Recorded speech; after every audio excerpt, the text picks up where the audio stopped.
Ketika Herodes tahu bahwa ia telah diperdayakan oleh orang-orang Majus itu, ia sangat marah.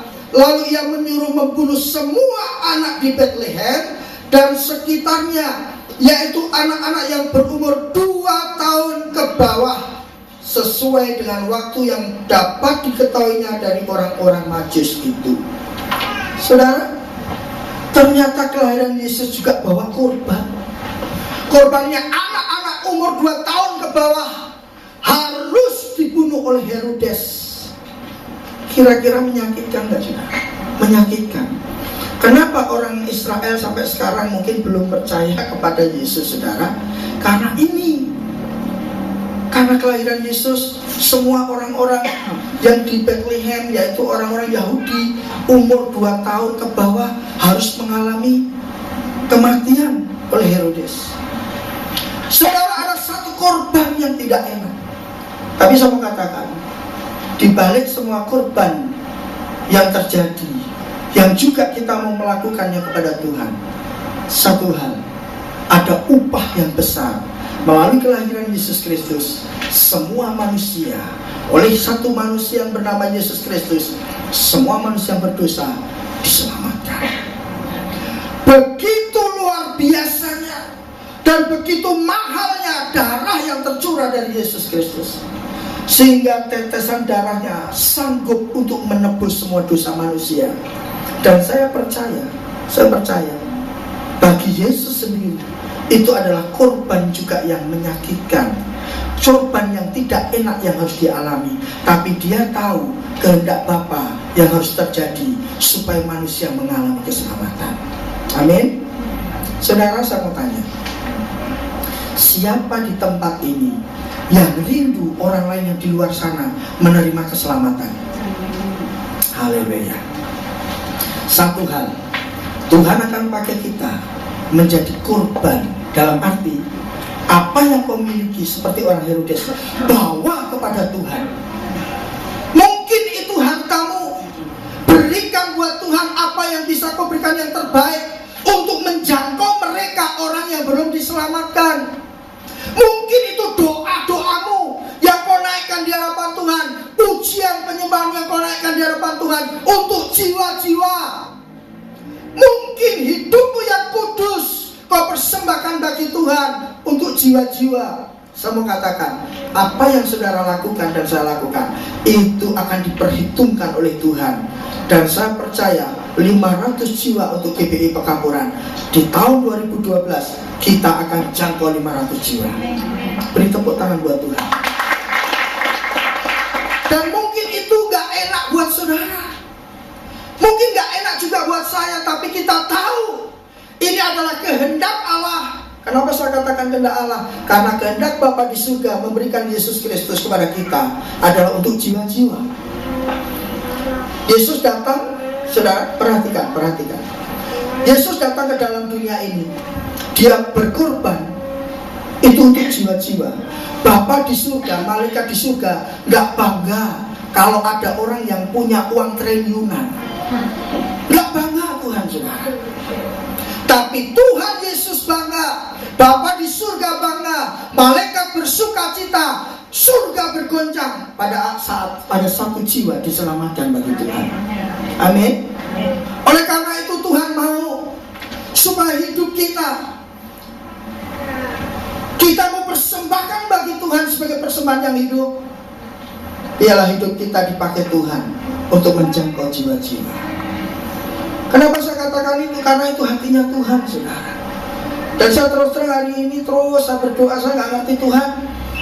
Kau dapatkan, saya diberikan satu pengertian bahwa Natal ini ada korban, saudara. Terus terang saya sedang merenung sama Tuhan. Salah satu yang saya dapat secara pribadi adalah waktu untuk datang kepada Tuhan. Saya berkomitmen saya akan lebih banyak lagi datang dalam hadirat Tuhan. Yang kedua, korban apa saya belum mengerti, tapi yang jelas hari-hari ini akan kita perbaiki kembali. Mesbah Tuhan itu akan diperbaiki kembali. Dan saya percaya apa yang pernah saya dapat dan saya sampaikan ke beberapa pengerja, tahun 2012 gereja GBI Pekampuran mesbahnya harus lebih lagi daripada sekarang. Dan saya berdoa karena kita adalah rumah pujian, penyembahan, dan doa bagi Tuhan. Saya percaya pada waktu kita berdoa memuji Tuhan, kita perbaiki mezbah Tuhan kembali. Saya yakin pada waktu orang datang di dalam rumah ibadah ini, sebelum mereka masuk, mereka sudah mengalami lawatan dan jamaah Tuhan. Karena ada hadirat Tuhan di mana kita beribadah. Amin. Apalagi hal-hal yang lain, tidakkah Tuhan juga mengkaruniakan itu kepada kita? Kalau anak yang tunggal yang berharga itu pun diberikan kepada kita, kalau hal-hal yang sifatnya keuangan kita, persoalan kita, masalah kita, saya percaya saudara, itu kecil bagi Tuhan. Amin. Tuhan hanya butuh kita datang menyembah Dia. Dan kita datang tidak dengan tangan hampa, tapi kita membawa sesuatu kepada Tuhan. Membawa penyembahanmu, membawa doamu, membawa kurban materimu, membawa hidupmu yang kudus di hadapan Tuhan. Dan saya percaya janji Tuhan di dalam Roma pasal ke-8 ayat yang ke-32 pasti digenapi. Kita ulangi ayat yang ke-32. Ia yang tidak menyayangkan anaknya sendiri, tetapi yang menyerahkannya bagi kita semua, bagaimanakah mungkin Ia tidak mengaruniakan segala sesuatu kepada kita bersama-sama dengan Dia?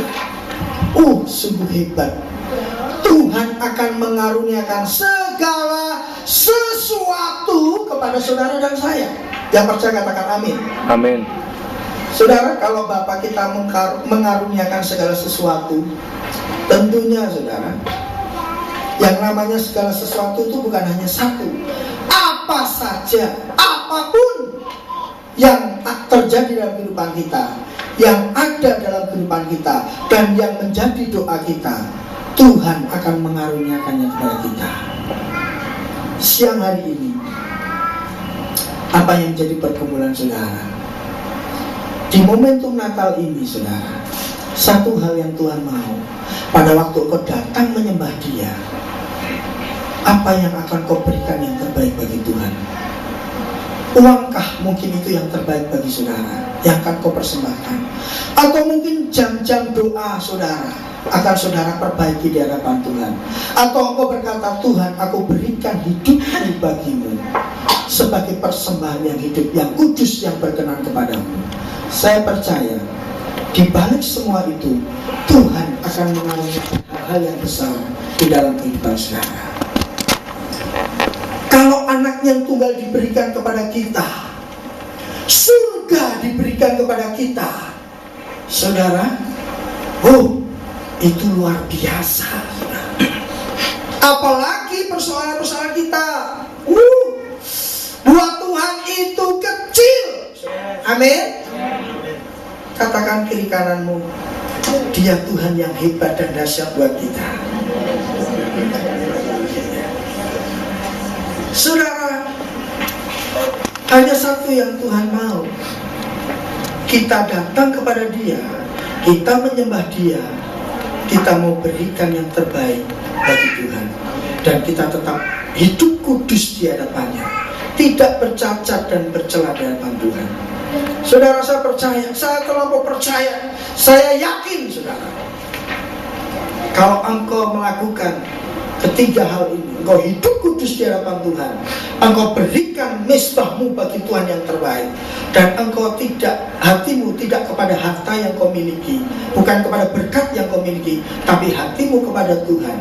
Saya percaya saudara, pada waktu kau menaikkan doa di hadapan Tuhan, surga terbuka, surga bergoncang, karena Tuhan akan pakai hidup kita untuk menjadi berkat dan menjadi saksi bagi banyak orang. Jikalau Tuhan izinkan tetap kita ada dalam masalah pergumulan, saya mau katakan kepada saudara, ada maksud rencana Tuhan. Bukan berarti kalau saudara semuanya kita lakukan, kita berdoa, langsung